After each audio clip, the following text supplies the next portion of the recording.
Sir Handel is very proud of his big, sturdy wheels. They have broad tires and hold well to the rails, but they are unusual. One day, the other engines wouldn't stop teasing him. "Look at his steamroller wheels," they joked. "Be quiet," snorted Sir Handel. "You're jealous." "Don't worry," soothed Peter Sam. "The engines all teased me about my special funnel until they learned how useful it is." "Did you hear that?" huffed Sir Handel. "My wheels are special, like Peter Sam's funnel. I can go faster than any of you." Skarloey had a plan to make Sir Handel see sense. "With your grand wheels, Sir Handel," said Skarloey, "you're just the engine to tackle George." "Who's George?" "That steamroller over there," replied Skarloey. "Listen." The steamroller was making rude remarks about the engines. "Railways are no good. Turn them into roads. Pull them up. Turn them into roads. Railways are no good. Turn them into roads. Pull them up. Turn them into roads." "Don't worry," said Sir Handel. "Leave him to me. I'll send him packing. George will soon get a run for his money." Later that morning, George was at the level crossing. "You're Sir Handel, I suppose." Sir Handel was standing no nonsense. "And you, I suppose, are George?" "Yes, I've heard of you." "And I've heard of you. You swank around with your steamroller wheels, pretending you're as good as me." "Actually, I'm better. Goodbye."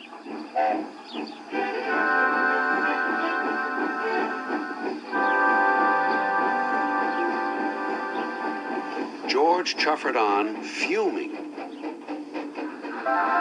Later that day, Sir Handel brought a special load down after the last train had gone. When he had reached the road, he saw George traveling home. Sir Handel tried to attract his attention. "Beep, beep, beep." George took no notice. There was barely room to pass.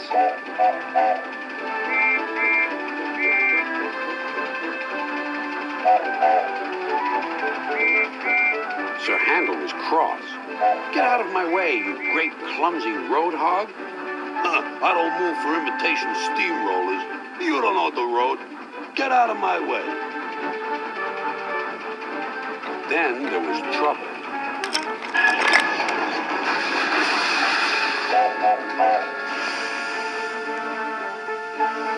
"Ah!" cried Sir Handel. "That was your fault." "No, it wasn't. It was yours." Everyone was arguing about who was to blame. "Hello, hello, hello," said a policeman ominously. "And what's going on here?" This made everyone stop arguing. They set to work clearing up the mess instead. Next day, the workmen put up a fence between the road and the railway. Then they went away, taking George with them. Sir Handel thought he had made George go away.